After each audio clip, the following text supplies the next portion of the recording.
So the heck with easing into the season. Go to the heart of Texas, SEC country on the road. 105,000 rabid fans at Kyle Field. That's the way to break into 2024, I believe, and that's the way Notre Dame has it planned on a Saturday night. And we are all the beneficiaries of what could be the best college football game of the weekend. Welcome into Notre Dame Live here at the Voice of College Football. And we are only putting this together because one big reason why, and he's sitting to other side of me, depending on your screen, whether that's the left or the right. It's Brian Driscoll here from Irish Breakdown. Brian, it's great to see you, sir. It's always a pleasure to be with you, Mark. Yeah, thank you so much for doing this. So again, folks, we're going to get together every Wednesday night during the season. That's the plan. But here we are on a Monday night to get things going. So you've got a full shelf life of a week to go before Saturday night. But typically on Wednesday night is when we are going to get together to talk Notre Dame football. So, Brian, you let me know that the depth chart was updated before we hit the air, and you've had some time to peruse it, and you had updated heights and weights there. Notre Dame decided to wait until after they released the depth chart to update the roster, but hey, better late than never, right? Well, let's go there because, man, you're a football guy that knows what it takes to do during the offseason, those things that get a team prepared for the season. Were there particular players that really needed to work into their position from a body structure standpoint, whether it's to slice a few pounds or bulk up, that you were either impressed with or felt needed to kick it into gear during this offseason and make things work for them? Well, I don't know that I would say Emil Wagner needs to kick it into gear, but there are questions about, what kind of weight can he get up to, and can he hold that weight and play well at that weight? And he's still not in the ideal range. He's 6'6", 291, so he gained a whole whopping pound from where the roster was before. So now the question is, okay, but can he play big enough? I mean, Zach Martin is a redshirt freshman in 2010 was his first year starter. He was 290. Robert Haynes, he was not even 290 when he started as a true freshman in 2017. So, obviously he wasn't able to get his weight up too high, but, how's he going to play? And I thought he did well in the spring, and he locked down the starting job in the offseason. I think that's kind of, what Tosh Baker's issue was. I love Tosh Baker coming to high school, but the question was, can he add weight? And if he does add weight, can he be as athletic as he is now? And Tosh struggled to keep his foot quickness and athleticism. So that's going to be a little bit of concern. You don't go into very many games, Mark, at this level, and you've got a 294-pound left tackle and a 291-pound left tackle, and be like, hey, we're going to go move people, but that's exactly what they're going to do. And so, your inside got a little bigger. You're at 310 at both guard spots, and Sam Pendleton and Billy Shrouth, and then Ashton Craig's listed at 308. So there's some good size up the middle, but your tackles are going to be a little light, but they're both very long and very athletic. And I think that's what Notre Dame is going to kind of ride with those two guys. All right. We hope to have Carter Carrells from Gig 'em 247 jump on during the hour, and we can really knock down the matchups at that point. So hopefully that comes together, but we will size up Texas A&M and Notre Dame with the Irish, just about a 2.5-point dog on the road. Over under, if you're into such a thing, 46.5 is the last that I saw. Folks, we'll take your comments and questions here at the Voice of College Football for Notre Dame Live, our first edition with Brian, and leave those comments and questions there in the chat.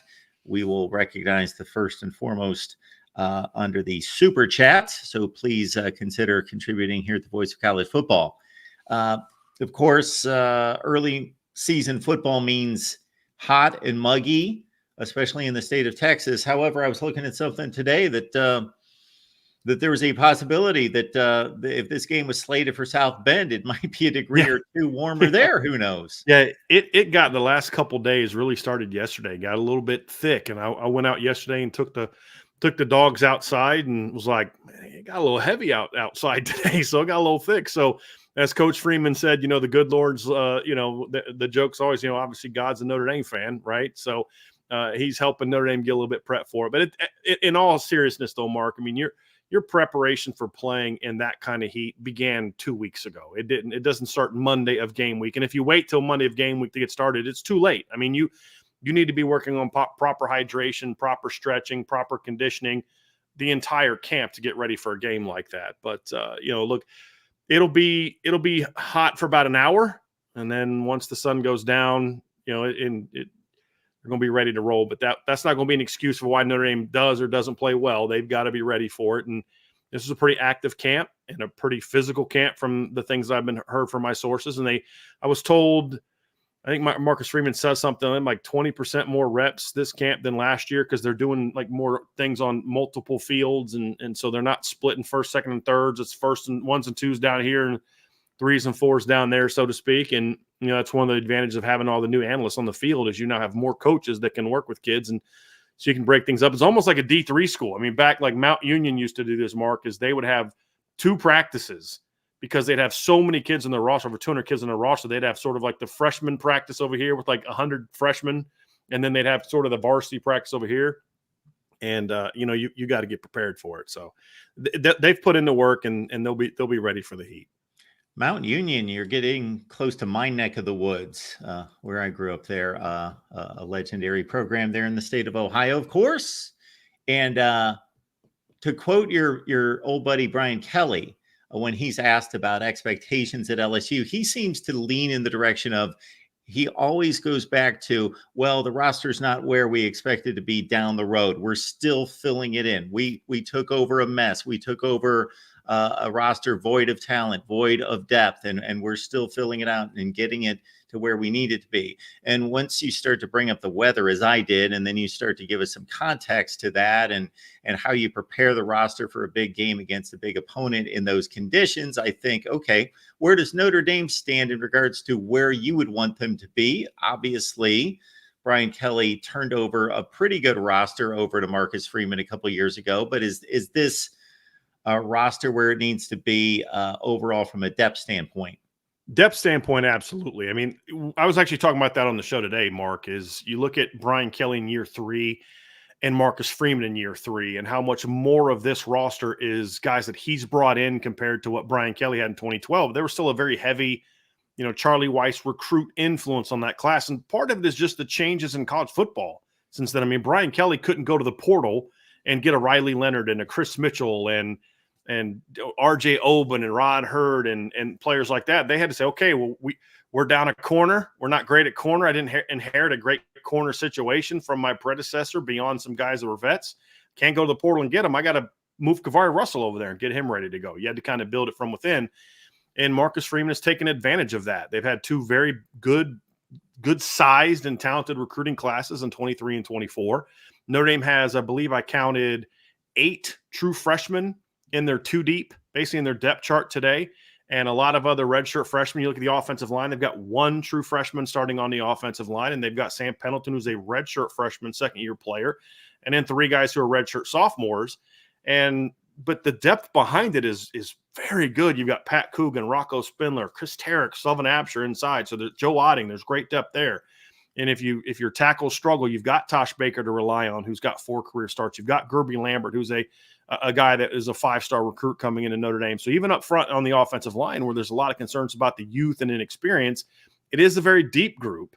And same with wide receiver. I don't know if they've got a number 1 guy there, but I know they have a lot of guys there that are talented and good football players. And it's true everywhere.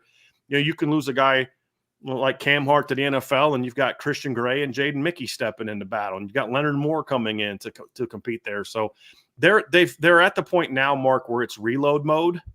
And in Brian Kelly's defense, the reality is he did inherit a much different roster at LSU than what Marcus Freeman walked into at Notre Dame. I understand all that, but he's always going to kind of have that mantra.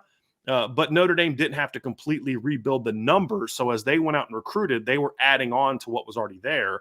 And they've also, to the point where they've kind of funneled some guys out of the program this last couple of years because they've been able to go out and get better players. And that's something that the high school recruiting and the portal's really done for this program. Folks, we show up here at the Voice of College Football every Monday through Friday at 10 a.m. Eastern Time, and that was my vow to you to do a daily show that started right after all the conference media days all the way through the national championship game. Now, the guy that shows up every day regardless is Brian, and that's at 1 p.m. Eastern Time, correct? Yes, sir. 1 Eastern. 1 Eastern every day with Brian on Irish Breakdown. And I've been trying to rope Brian into something on a regular basis for a long, long time. So I got my wish this season, and just in time for the 2024 season, and a great opener. So I am a kid in a candy store tonight because Brian knows his stuff, and we appreciate the breakdown. And Brian is a first class individual in addition to that. So Thanks. great to see you, Brian. And yeah, the depth situation, which leads us into this question. So, of course, Joe Alt onto the Chargers as a first-round pick. And then the injury that was talked about more so than any other injury probably during this entire training camp across the nation was at left tackle as well. So size up the situation along the offensive front and the weaknesses and where you think Notre Dame has been able to maybe fill the gap and what they need to do there in terms of the offensive line shuffle. I thought Mike Elko had a great comment on that today during his press conference. He goes, "Listen, if a freshman's playing offensive line for Notre Dame, it means he's going to be high. He's going to be a high draft pick in a few years." And to a degree, there's some truth to that. But this is in the last true freshman offensive lineman that started at Notre Dame was Joe Alt. He was thrust into the starting lineup. The guy that they started that year off was Blake Fisher. He was a true freshman starting offensive lineman, but it's never ideal, right?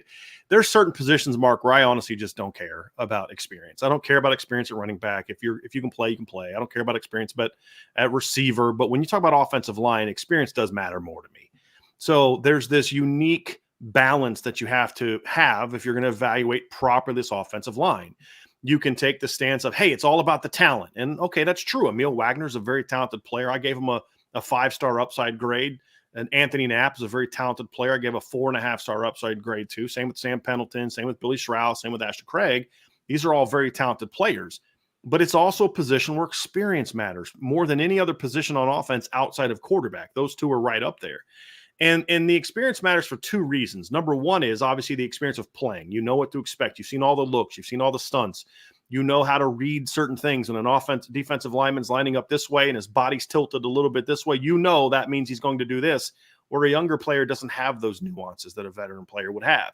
It's the experience of playing together. Offensive line, more than anything else, is like a dance, right? It's like a symphony. You've got to all be playing the same note at the same time. It's all got to the timing's got to be perfect. If you're a person playing the clarinet or person playing the saxophone is off, everybody in the building knows that person's off. The timing is off, right? It's the same thing here when it comes to offensive line. If your left guard is off when it comes to the timing of what he needs to do, whether it's working the second level, back blocking, whatever the case may be, everybody's going to know it because you get exposed on the offensive line. And so that's another level of experience. And the other part of experience is grown man strength, right? I mean, the older you are, the stronger you get, the more you have sort of that grown up strength. Why do they say you shouldn't have NFL players playing against college players? Because there's just a different kind of strength. And so that factors into it as well. So which side of that debate wins on Saturday night, Mark? That's going to be the question. Does the talent take over for Notre Dame, the athleticism, the length, the ability to go out there and run the football? Or is it going to be more about the experience or the lack thereof? Which is the talking point coming out of the game? Boy, that's a really talented offensive line, or boy, those young guys, they got a long way to go. I think that's going to have more than anything the biggest impact on how this game is going to play out this weekend. Brian, there are football guys and then there are football guys. So I'll put myself in the first category that's been around the game his whole life from the standpoint of, playing all sorts of sandlot ball and then playing in high school and knowing a little bit about the game and putting on a chin strap and knowing what it's like to pop some pads, at least at that level. And then that was the end of my talent, the end of my career, very abruptly. So that was that. I already knew that. And then I've been around the game covering the game. However, there are football guys. There are football guys that can watch the game and see things that I can't, that I lean on to learn from there. I make deductions more than I can look at. So, for example, I had a conversation earlier in the day about Miller Moss. So I'm not the type that at times I will be able to look at a football game and make a talent evaluation and say, I don't think that he's got it or he does or whatever. But with a Miller Moss, it's more from the standpoint of, okay, this was the recruiting appraisal, and now he's in the hands of Lincoln Riley. Lincoln Riley knows how to develop quarterbacks. He's got a great system. He calls plays about as well as anyone. We know Miller Moss. They bypassed in the portal. They weren't desperate to go get somebody else to replace him. Look, he had the one audition against a good Louisville defense. Look at what he did. So the percentages tell me that Miller Moss should succeed because most of the evaluation is on the positive end from making my deductions. It was not from me saying the ball looks really great coming out of his hand. Mike Elko. Okay. Again, do I know that he's making all the right coaching moves from watching every Duke game and figuring out, okay, he can really coach this team? No, it's more of a deduction I came to because David Cutcliffe's a really darn good football coach. Now he kind of lost his program late in his tenure and lost 15 out of 16 or 16 out of 17 ACC games. Hands the same roster over to Mike Elko. And again, don't have to be a football genius to say this guy took the same roster with only one freshman recruiting class, which isn't going to have much impact. He goes 9-4 and comes within a drive of going to the ACC championship game. And then he does it again the following season. This is a darn good football coach. So what's your evaluation of Elko? And you again heard him talk today. Well, I had a chance to kind of get to know Mike Elko when he was in Notre Dame back in 2017. And you talk about a history of overcoming bad situations. He's the guy that had to rebuild Notre Dame's defense after the disaster that was Brian Van Gorder's 3-year tenure at Notre Dame. And obviously that 2017 played pretty good defense. 17 team played pretty good defense. You talk about a guy walking into a situation, Mark, where they went 10-26 in the 3 years before he got there. And then he comes out in his first year to go 9-4. And the thing I love about that 9-4, Mark, is they did not lose a single game by more than a touchdown that season. I mean, and then they come out this past season and they're 4-1. Their only loss being a last-second sort of miracle win by Notre Dame where they had to convert a 4th and 16 to win that game, and then their quarterback gets hurt. And a team like Duke's not in a position to replace a Riley Leonard. So they were a very different team after Riley Leonard went down. If Riley Leonard doesn't go down, they're probably a 9-win team again, and we're talking about him just having a much different perception. I think it was a great hire by A&M.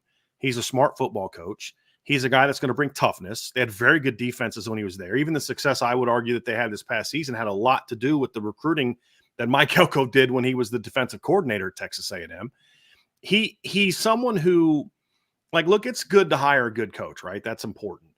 But it's so much better when you can hire a coach that understands the strengths and weaknesses of an institution and a program. And so Mike Elko walks into College Station and he walks into this Texas A&M program knowing this is what you can do to win here. This is what the benefits we have. We've got a great booster system in this regard. We've got this, we've got that, we've got tradition.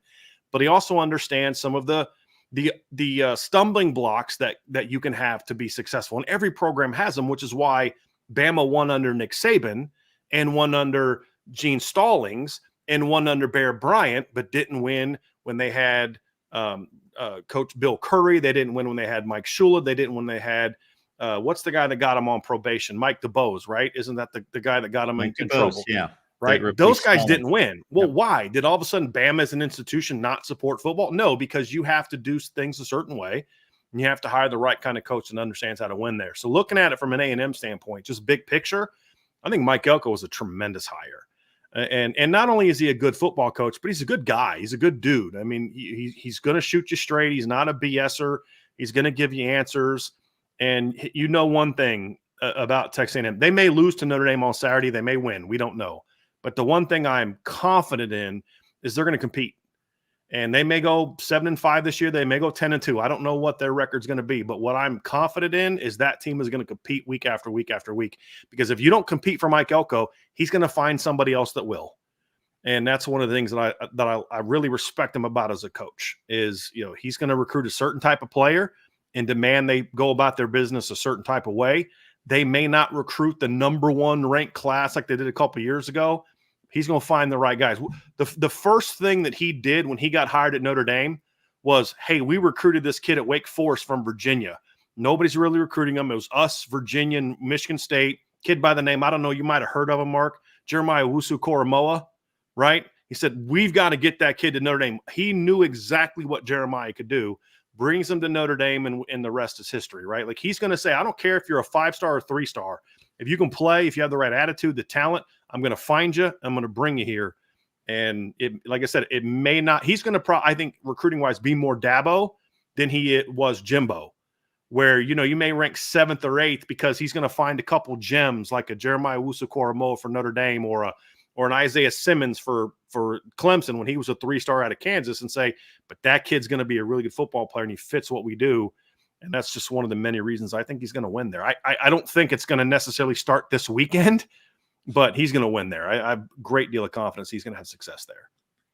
Brian, you touched on a stat that I latched onto his first season at Duke, that every time I was trying to explain how good I thought Mike Elko was at Duke, was the one score losses that you brought up. Because a lot of times you'll see a really good coaching job by somebody who takes over a 3 or 4 win team and kind of nurses them to 7-5, but those 5 losses are ugly, or 4 of them are ugly.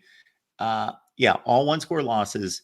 And I still remember watching what were more important games across the nation and saying, wow, North Carolina, Duke, this is a 1-score game. There's about 4 minutes left. And I flipped to the game.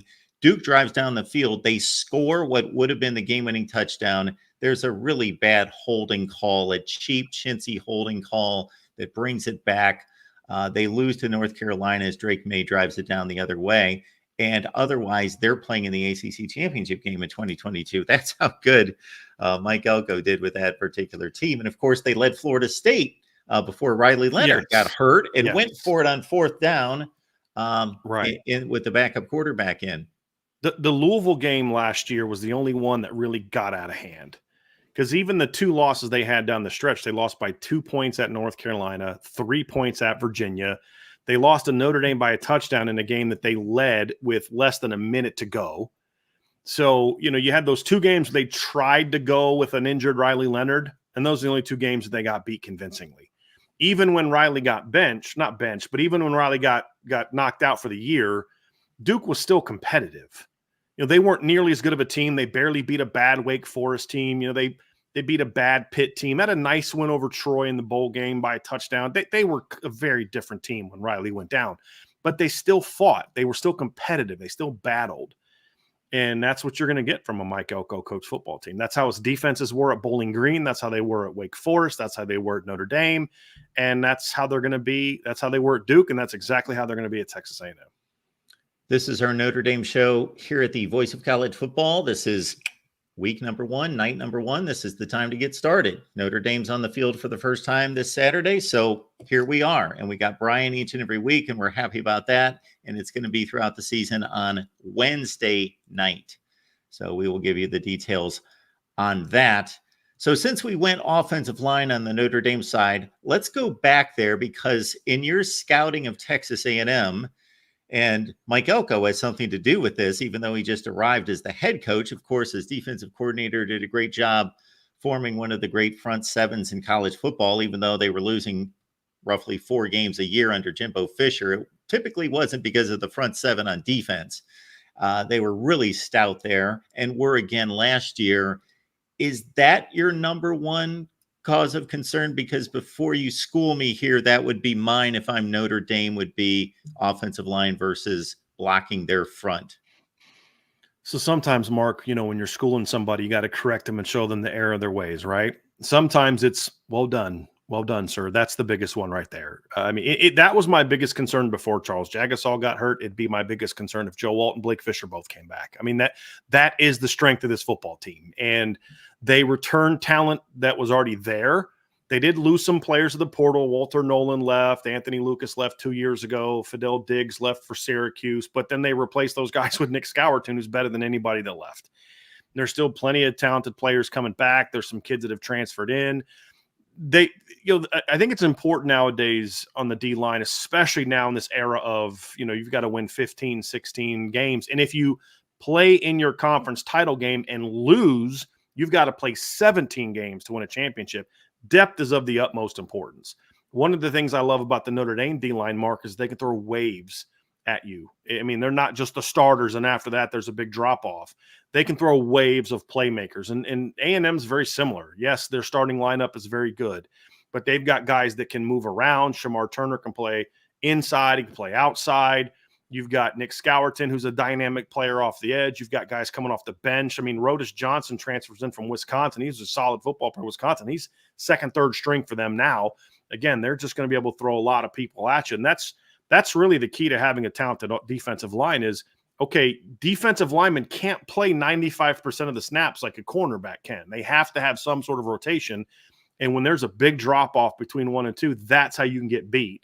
And that's not the case for this Texas A&M D line, and it's not the case for the Notre Dame defensive line. That's absolutely my biggest concern. It's a talented but very young, inexperienced, and not massive Notre Dame offensive line. It's also a very athletic offensive line going against a very physical, big, experienced defensive line that I think 3 of the expected starters are returners, so they're not exactly like Florida State was dealing with some of their position groups yesterday. Like you're looking at other teams, like A&M is doing it at some other spots. Like A&M has got a completely revamped roster on the second and third levels.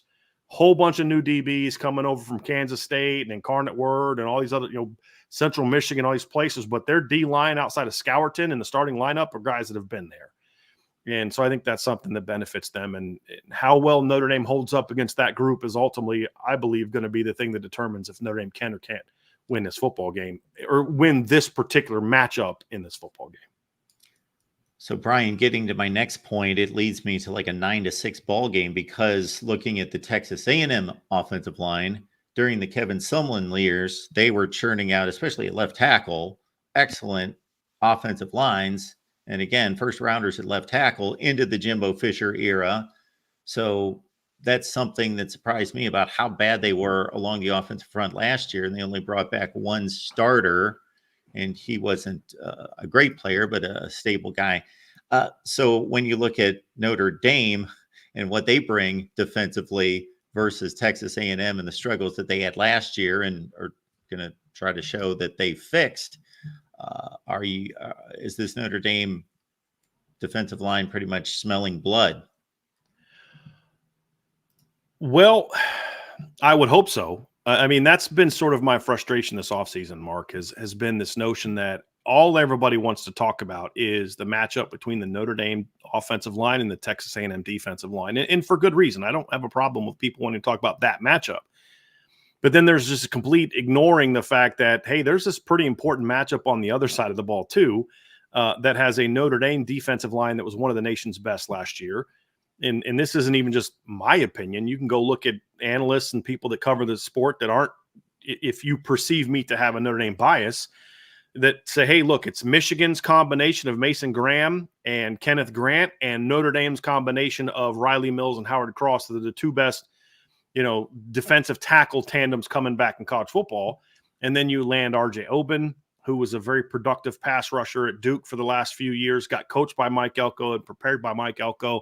Jordan Patelho returns. And then, of course, Marcus Freeman recruiting is what's going to fill out the depth chart. And that's one of the things I've talked about with this group is, we're going to find out this year just how good of a coach or recruiter that Marcus Freeman is, because so much of the depth chart is being filled by guys that were Marcus Freeman recruits. And so if they're as good as we think they are and hope that they are, if you're a Notre Dame fan, then that's going to add to it as well. When you look at guys like, Boubacar Traore and Josh Burnham and Bryce Young and players like that. So, how they handle themselves is going to go a long way towards this matchup. And as you mentioned, Texas A&M was not a great offensive line last season. They do have 2 new starters. They got a kid from Kansas, Armaj Reed Adams, who was a good big player and a good player at Kansas last year.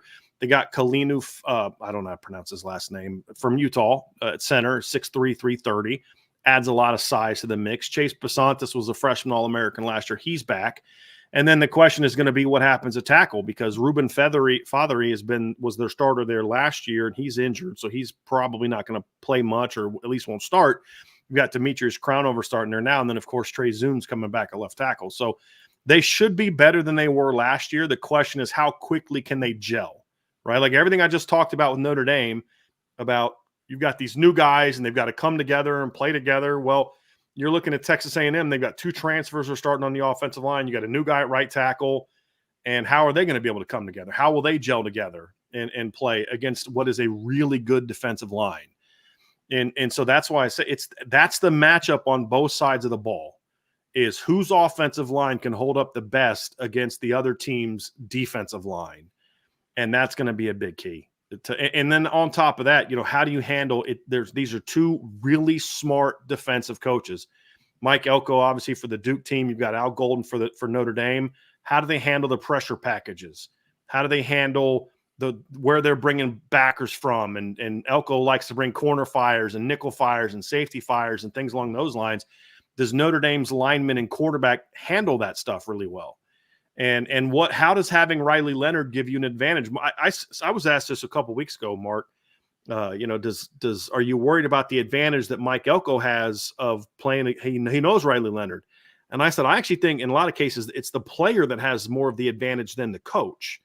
And Mike Elko nailed that answer today. He said, look, yeah, we know what he did in our system, but like, we're not familiar with what he's going to do in that system. He knows who we are. He knows what we do.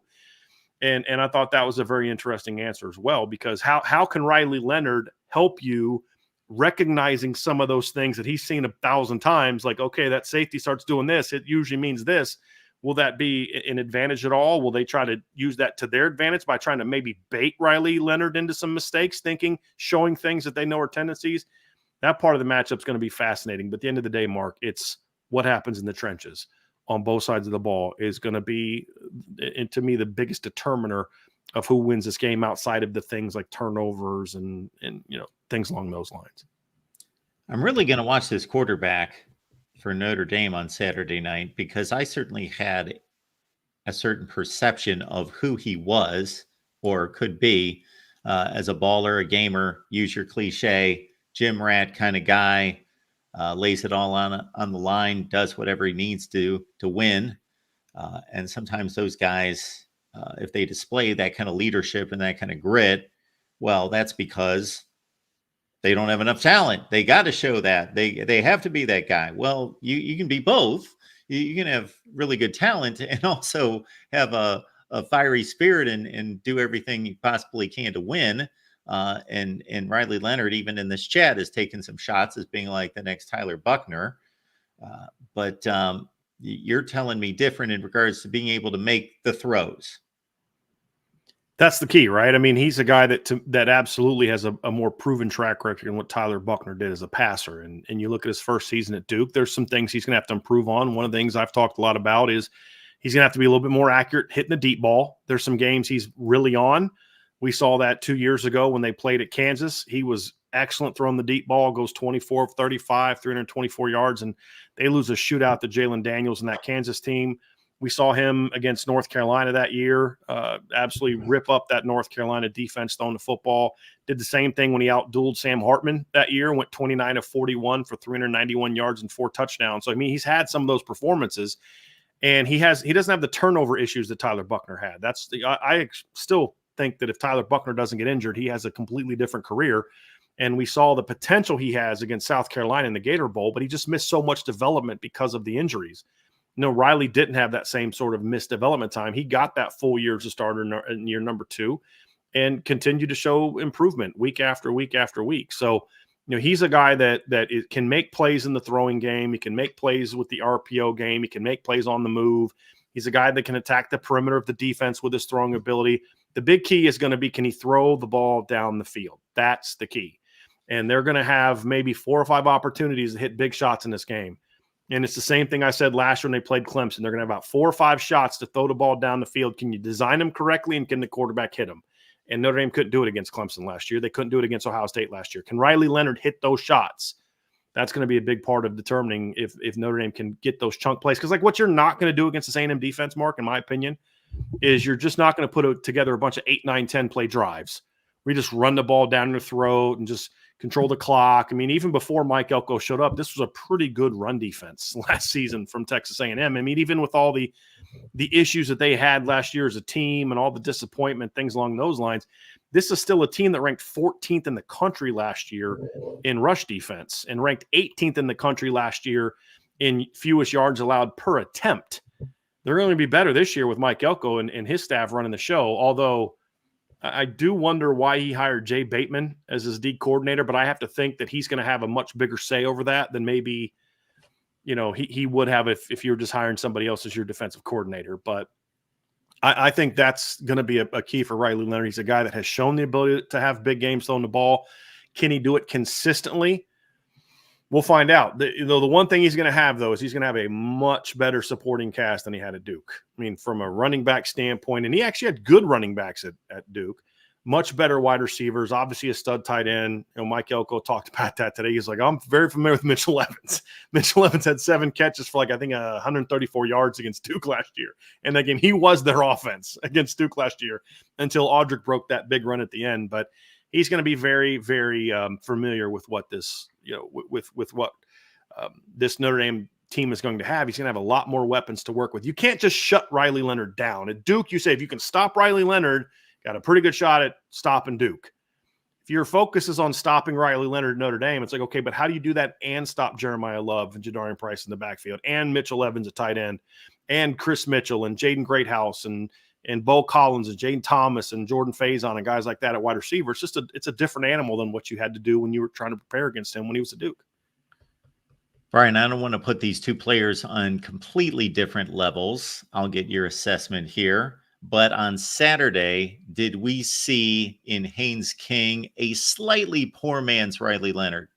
Yes, I think as a runner, very similar. I would say Riley's probably a tad faster, but very similar. 6'4", long, instinctive runner, natural runner. Even something simple like, do you remember that run he had?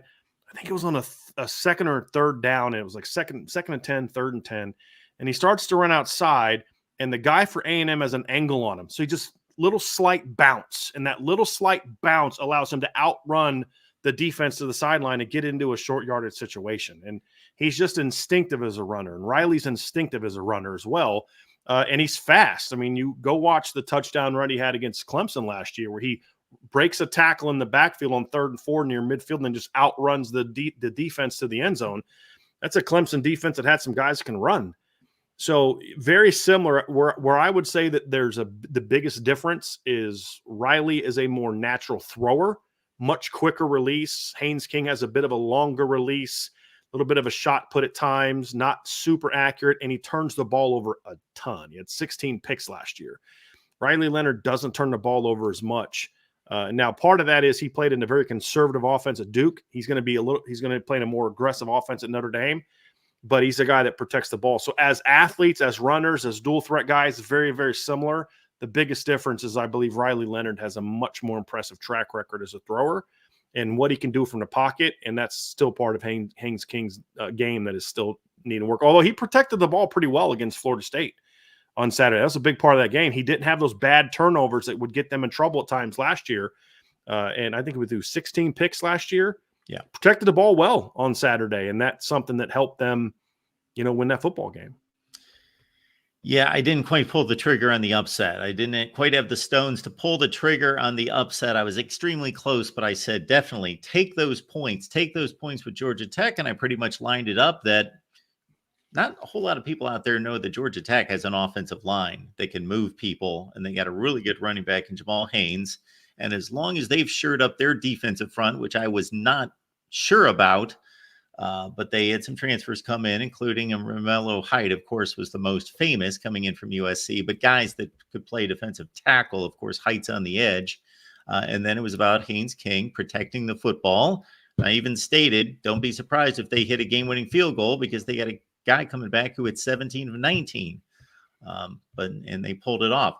So I know on social media it becomes a funny thing that, fans are fans and they're going to pile on and Florida State lost and aren't they silly and, we can make fun of them and so forth. But in terms of a real evaluation, not just that game, but the Florida State program, do you take much away from that just being a singular, hey, they didn't get the job done. Maybe they looked past them. I hate to go to that bullet point. They looked past them. But in terms of the overreaction of, the skies falling on Florida State. Well, first of all, and I talked about this on the show earlier. I remember this team from Columbus, Ohio, about 10 years ago, early in the year at home against a very mediocre ACC team called Virginia Tech, got thumped by 2 touchdowns at home. and sky is falling, no chance to be in the playoff. They're going to miss the first ever playoff. And I do remember that team making the playoff after they won the Big Ten title game 59-0. And then didn't they win a couple games in the postseason, right? Like, so we should definitely never make overreactions one way or the other, right? Just like oh man, Georgia Tech's going to be a handful. It's one game, right? Like, it's one game. First of all, that was our trap game talk all offseason, so I'm not shocked by it. But it's one game. Let's see how they respond. The only reason that I have a little bit of concern coming out of that game, if I'm a Florida State guy, it's not that they lost. It's not that they were sloppy. I expected the pass game to take some time to get going. I don't think the receivers are that good. DJ's going to need some time to kind of get into that flow of that offense. I thought they'd run the ball well. They look like they're going through the first drive. Very experienced offensive line coming back. Both tackles are returners. Your center's a returner. I think two of those guys were preseason first-team All-ACC players. The big concern for me was that they got physically whipped in the trenches on both sides of the ball. That's what concerned me, that their offensive line had no answers for what Georgia Tech was doing after that first series. Now, the asterisk for me is that there was no Alex Atkins on the sideline of that game. He's their OC and their offensive line coach. He was suspended for the game. Is that why? Or is this just not a very tough football team? That's going to be the thing we have to find out, because if Florida State's going to get this thing turned around, Mark, they don't have Keon Coleman to throw the ball to anymore. They don't have Johnny Wilson to throw the football to anymore. They're going to need to execute better, where they can't just rely on big, tall, freaky receivers they can just kind of throw the ball up to like they did at times last year.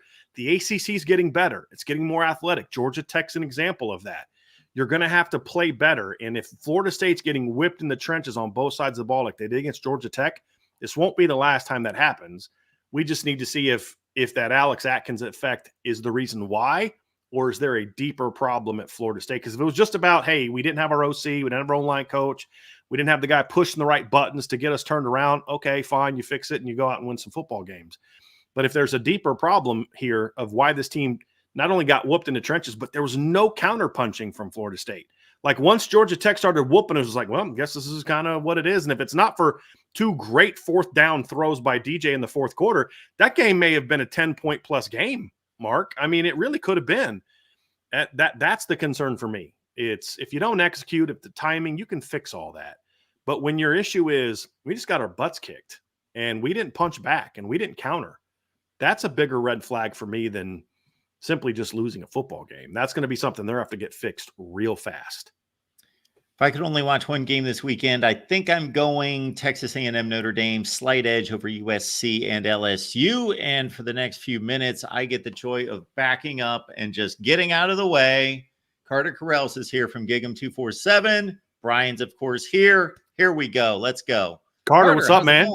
What's up, Brian? Yeah, we know each other back from when I covered Notre Dame. I didn't know I'd be joining them, but yeah, great to see you. Good to see you, man.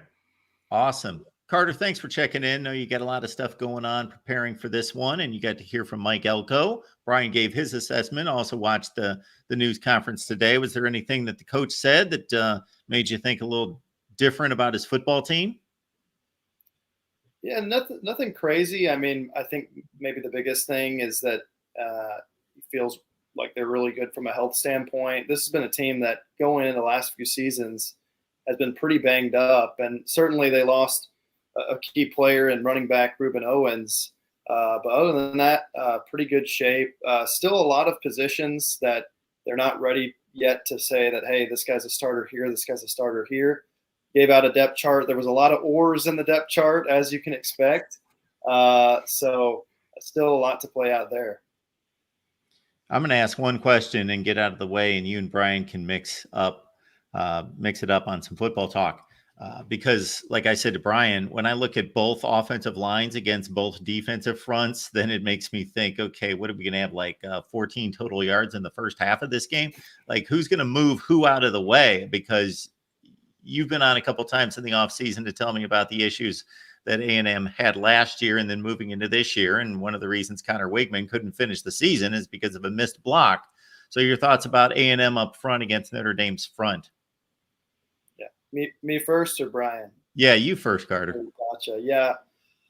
I think you look at this game and you're spot on. This is probably going to be a very low-scoring game. Could be a rock fight because both offensive lines are kind of at a disadvantage for Texas A&M. They're going up against a pretty talented Notre Dame defensive line headlined by Howard Cross, an All-American. And, A&M's offensive line has been probably the biggest weakness of the team the last couple of years. I expect them to be better this year, but how much better is kind of the question. And really the two spots that are of concern right now are at center and right tackle. They're not quite decided just yet. I think right tackle is maybe a little bit more of a concern because I think A&M thought that they had a surefire starter there in Ruben Fothery, but there's been some competition there this camp. They've thought about moving the Kansas transfer, Armaj Reed-Adams, to right tackle. So that wasn't the best of signs. And then at center, they brought in a Utah transfer, Koli Fayu, who has been battling for a spot there. So I feel like they feel great about the left side of the line, but the right side of the line is where it kind of gets tricky for A&M. And then on the other side, and Brian can certainly speak to this, Notre Dame's had their issues up front, has some inexperience there, and A&M's biggest strength is its defensive line. So definitely two advantages that both teams should have is up front on that defensive line. It's all yours, Brian, if you guys want to kick into gear here. I mean, obviously that's the storylines coming into this game, right? It's two really good defensive lines. I think Notre Dame's is not doesn't get as much I don't say respect. I think that's kind of a lazy term to use. As much recognition for being as good on the D line as what A&M gets, partly because of how good they were last year.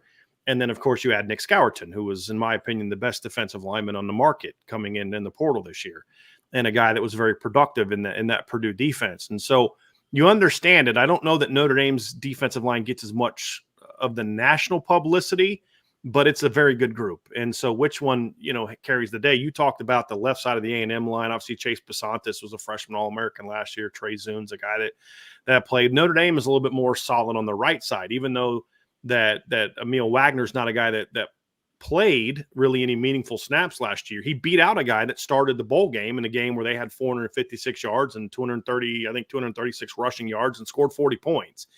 And as I was kind of discussing with somebody today, part of the reason Notre Dame enters the season with only 6 career starts is because they had a guy with 4 career starts, 13 career starts, and 10 career starts get beat out in fall camp by younger, more talented players. And so that's why I go back to what I said earlier, Marcus. What's going to carry the day for Notre Dame? Is it the talent or is it the experience? Whichever's the bigger storyline is going to determine how well Notre Dame plays, because it's not about whipping A&M. It's about holding your own. That's the key, because where I think Notre Dame could have an advantage in this matchup is their offensive skill players against an A&M secondary that is going to look way different than it did a year ago outside of Tyreek Chappell and Bryce Anderson, right? Those are really the only two guys that played a ton last year. You've got a bunch of other guys that are transfers in, and this is what we don't know. This is the great unknown in modern football, guys, is you don't know how teams that are relying on a lot of transfers are going to look. Last year, Florida State didn't miss a beat with all those transfers. This year, they didn't look like the same team with all those transfers. So you just don't know how teams are going to come together, because football is such a sport where you have to have everybody kind of working in the same direction. And just because the portal worked for you in one year doesn't mean it will work for you the next, and vice versa. The portal worked great for Lincoln Riley in 2022. It was horrible for Lincoln Riley in 2023. You just never know. So how are those A&M guys going to be in the secondary? And then the flip side is, well, yeah, but isn't like half of Notre Dame's receiving core new guys? Exactly. Right. That's the interesting part about it. Although I think it's a bigger issue on defense because there's so much more communication. I've got to know what the free's doing and the strong's doing, the nickel's doing, the corner's doing, receivers. Like, I just got to know my route and I got to know what I need to do. So that's a matchup that's going to be very interesting. And then the other side too is if Notre Dame can get pressure on Connor Wegman, he's going to struggle completing the ball at a high level because you've got one of the best secondaries in college football coming back. If you can't get to him, the one thing A&M has is they have big boys outside, right, Carter? I mean, you've seen it. I mean, yes. if you can give those guys time, there's 6'5", 6 inches they have on opposing cornerbacks. And that's where you can kind of get some of those deep shots off over the middle of the field where they can use their size to their advantage. So that's another interesting aspect that's going to going to tell me a lot is Notre Dame's skill in the secondary is better than what A&M has a receiver, in my opinion. But sometimes, man, size can overcome that lack of skill in that matchup if your quarterback has time to let those routes develop, where they can become more vertical one-on-one. So that's the other part of this matchup is if Notre Dame can't get pressure on the quarterback, can Notre Dame's secondary hold up against a much bigger group of receivers than they've faced a lot? They did a good job last year against Ohio State. You know, they shut down their big receivers, but you know, you're going to need to put pressure on the quarterback and not give them those chances to develop those downfield throws. Yeah, that's kind of, I mean, we talked about the offensive line versus defensive line. I think that's actually what the big advantage is for Notre Dame is their secondary versus Texas A&M skill guys. Because I think you could argue that A&M skill guys are a bigger weakness than its offensive line going into this year. I mean, you look at their wide receiver group, none of those guys have had 700-plus yards in a season at a Power 5 school.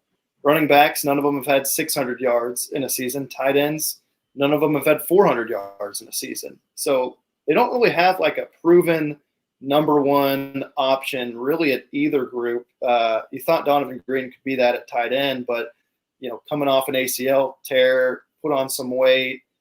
I don't know if he's quite there yet, but yeah, I think you look at a guy like Noah Thomas for Texas A&M. You mentioned the length; he's 6'6". Definitely that guy you can kind of throw it up to, and he can come down with it in traffic. Brings that large catch radius. He's kind of that guy you look to as a potential number one receiver. His biggest issue has been staying healthy. You know, when we've seen him on the field, you could see those flashes, but over the last couple of years, he has really battled through quite a few injuries. I think drops is an issue for the group too. Jade Walker led the group with 7 drops last year. Cyrus Allen, the Louisiana Tech transfer, had some drop issues previously. So I think Connor Wigman has the potential to be an excellent quarterback. I mean, obviously, we've seen some first-round projections for him in the upcoming draft. Certainly has to prove it this year. He hasn't had that sample size of a career so far. He's only had 8 starts so far.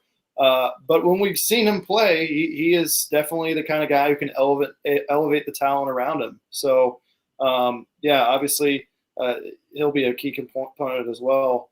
And, yeah, I just keep going back to defensively for Texas A&M. Defensive line can help your back end. And I know A&M, that's going to be a big question for them. They've got 10 newcomers in the secondary, 7 of whom are transfers.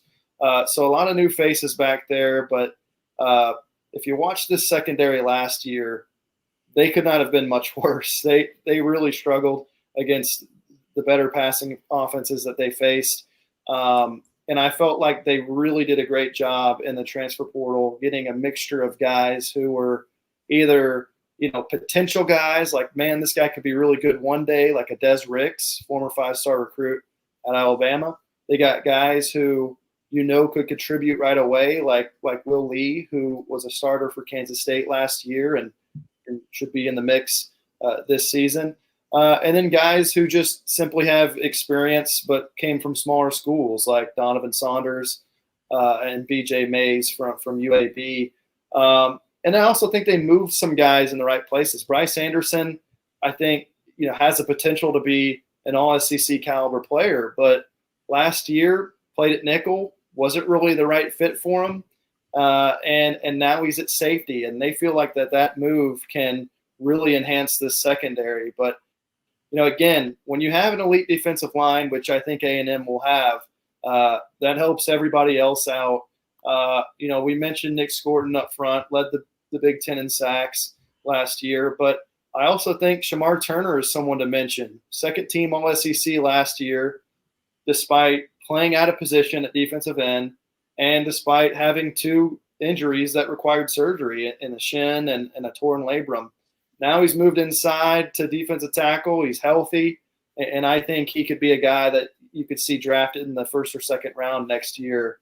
And then also Shamar Stewart, another guy, former 5-star recruit. You watch him last season, he had 1.5 sacks, really could have had like 7 or 8. He had a lot of near misses that could have ended up being sacks. Now he's in that starting featured role. A lot of the attention's going to be on Nick Scorton, but if Shamar Stewart had a couple sacks this Saturday, I wouldn't be shocked because I think he's that kind of player who could also play himself into being a high draft pick. So you got 3 guys up front that you feel like could be draft picks, and behind them you've got 4- and 5-star recruits. You got Cassius Howell, who tied for the lead in sacks in the MAC last year. And so there's just a lot of guys you can throw out there, not just in your base, but also in 3rd and long, that can make this defense a real B word to deal with. They weren't losing games last year because of their defense. I mean, that's the reality. And they've got some talented guys coming back, right? Like that's both of these teams, right? Like Notre Dame didn't lose games last year because their defense didn't show up. They lost games last year because their offense didn't show up in those big moments. They didn't lose to Ohio State because their defense. Yeah, their defense had a chance to close, and that's going to be just forget this game, just looking at the season. That's going to be what's going to determine, in my opinion, and Carter, you can correct me if you disagree with this one, but it's how the offenses evolve in their under these 2 coordinators who were both part of high octane top 10 caliber scoring offenses last year. How do they adjust? How do the players adjust to that? And can they play well in those bigger moments? And that's where Notre Dame's offense struggled last year, and that's where A&M struggled. I mean, they gave LSU one of their tougher games in the regular season as far as keeping them in check, at least for a half, right? And it was hard to keep that offense in check for 60 minutes. Yeah. And that's kind of where Notre Dame was, is whose offense this year is going to really step up. And that's going to be the key for A&M, and that's going to be the key for Notre Dame is you've got a great defense. You've got a defense that gives you a chance to go win a lot of games for Notre Dame. The question is, can your offense match it? Can your offense step up and play better in those big moments? And Carter, you remember this when you were on the beat. That's been the story of Notre Dame for a decade. Yeah. It's can the offense show up when the games matter most? And that's what you brought Mike Denbrock back in to do is to do exactly that. And now we're going to find out if he can get it done. Yep. Is Vegas making – go ahead, Carter. Oh, I was going to say your turn, Mark. You got it. Well, I was going to say, is Vegas making a football evaluation, or are they latching on to old narratives? Notre Dame, big game, on the road, against an SEC opponent, difficult place to play.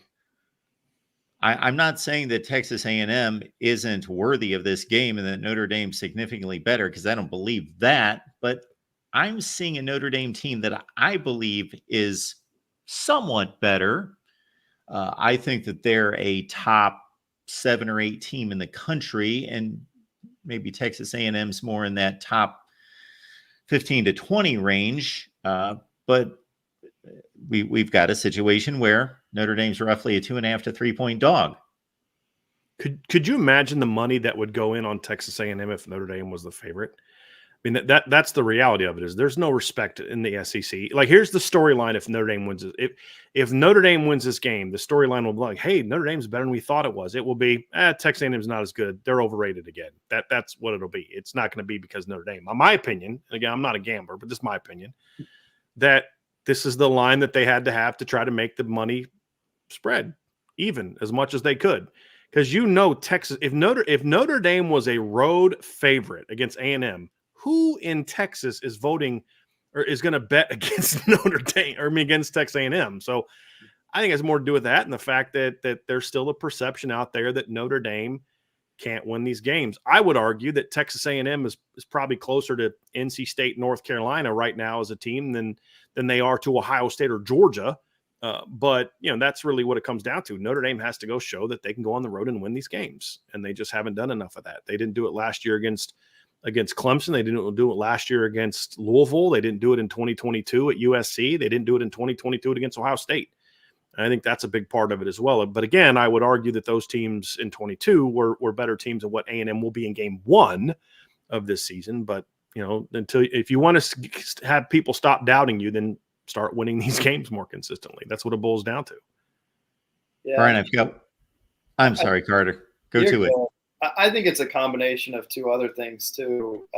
One, you're playing in Kyle Field, one of the toughest environments to play. I mean, EA Sports has them number 1. I don't know if they're number 1, but definitely top 10 in my mind.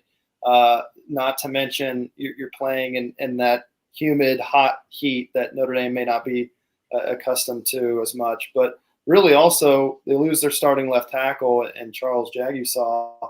And now, it was, oh, we like Josh Baker. Just kidding. We like another guy now. And I just think that They were a uncertainty. dog, though, before Charles got hurt, though. They've been a dog Right. the entire time. It just went by half a point further when Charles got hurt. Right. But I still think that's why it hasn't moved the other direction and why it's kind of stayed there and really only continue to go in A&M's favor are those two things. Because I think earlier this offseason, A&M was, I think A&M's been a favorite the whole offseason. I could be wrong on that. I think it's been like 1.5 to 3. It's been somewhere in that range.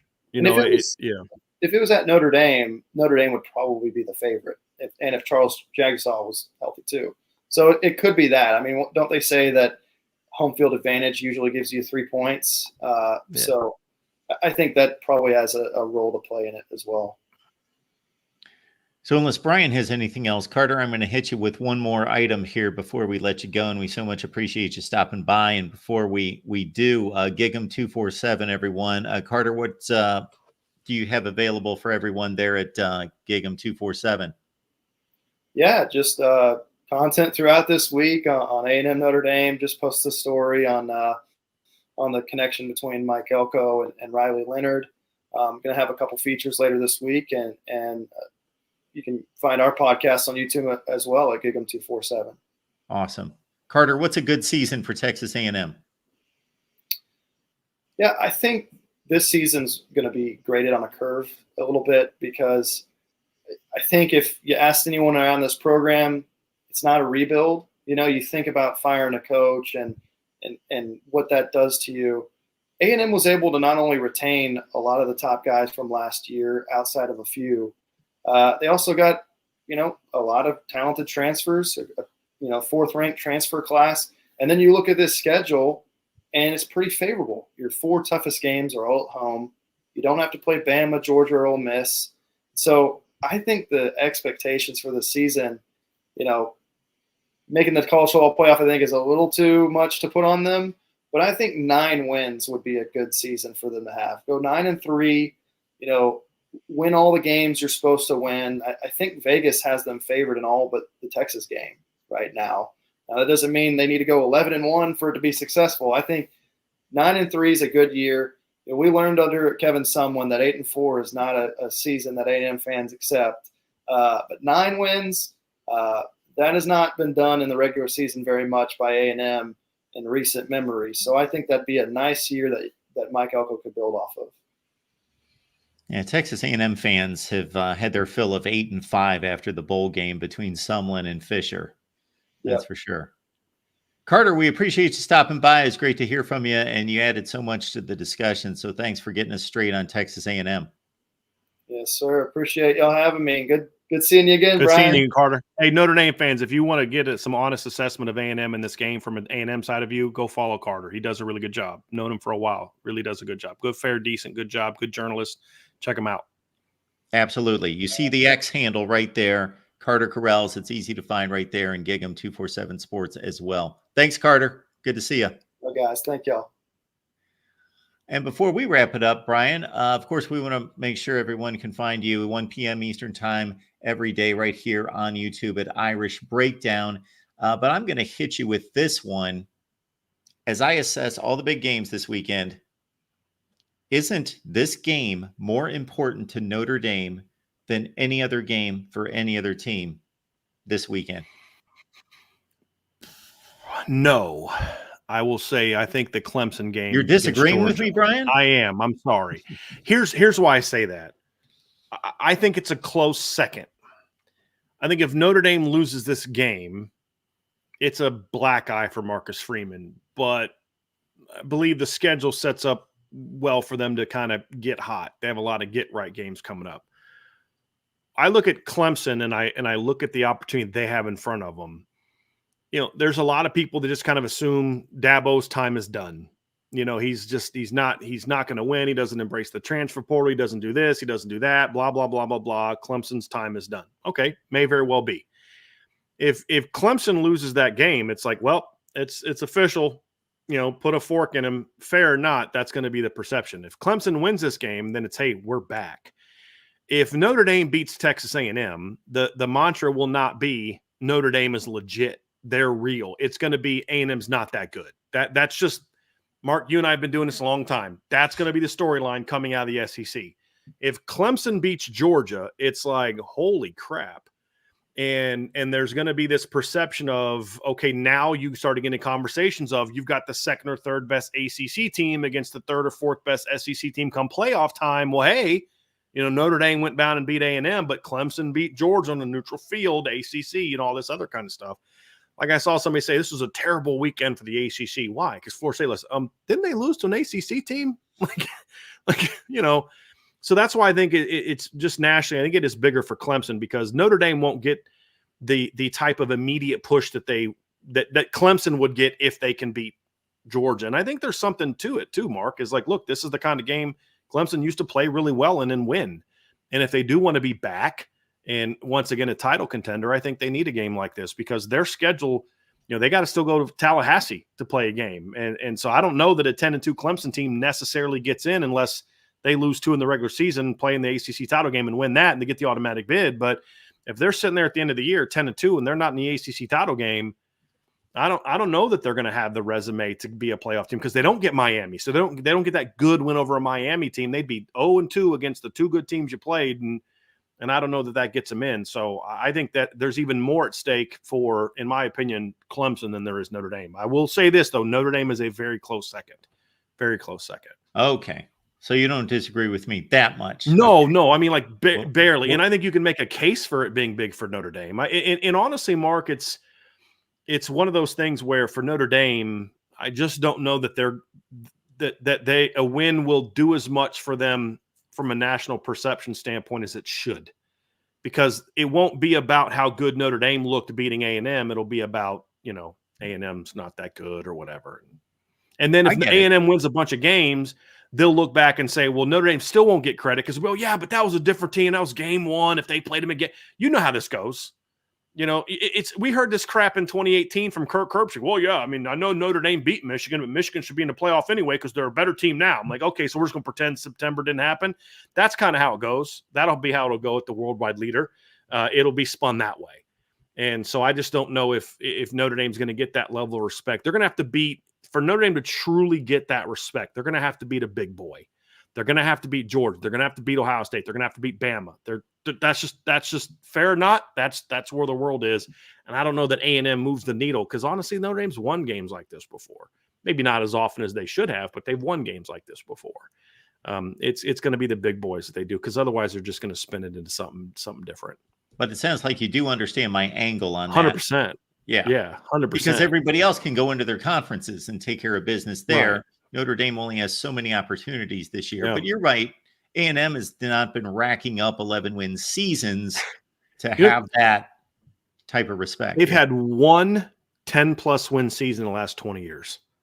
That was Johnny Manziel. That was Johnny Manziel's year. I was I knew they didn't have a lot, but I was stunned that it was only the one. Because, and that's the thing, is like, Notre Dame doesn't win games like this. I'm like, yeah, they kind of do. Like, this isn't Georgia, folks. This isn't Alabama. This isn't Ohio State. This is Texas. Now, in next year, I think the story could be different because I think the way that A&M is going to play later in the year under Elko, the way he's going to recruit, the way he's going to hit the portal, I've said to people before, I'm maybe a little bit more concerned about the game in South Bend next year to start the season against A&M than maybe I am a little bit this one, because I do think Mike Elko is going to do some really good things there. I just, the guy's not going to. I just think Notre Dame right now is the better team, and if you lose the first game of your third season to a guy who's in game 1 of his tenure there, that's not a good sign. That's not a good sign. All right, Brian. Since you didn't completely disagree with me, I guess we'll have you back next week. Thanks. You made it for week 2. Yes, the audition passed. All right. We so much appreciate Brian. Brian, I'm going to wrap up some programming stuff. Don't want to take any more of your time, so we'll get you out of here. So thanks so much for being here. Enjoy the game as best you can. Thanks, Mark. Good stuff from Brian Driscoll, of course. And so we want to get you square here at the Voice of College Football on what we're doing. So we got Brian each and every week. It's not going to be on Monday. It's going to be on Wednesday, but every week here at the Voice of College Football, Brian and myself taking your comments and questions. We will set you up most of the time with the opposing team's media, as well as we did today with Carter Corrals. That was an excellent half hour to an hour, let's say 1 hour and 9 minutes of football talk right here at the Voice of College Football, and that's what we do. We got USC LSU preview coming up in a couple hours. How about that? That's at 10 p.m. Eastern Time, 7 Pacific. USC LSU, Matt Moscona, Carter from YouTube, right here at the Voice of College Football on the USC channel. So that's going to be a great preview and a great couple hours of USC and LSU football talk as well.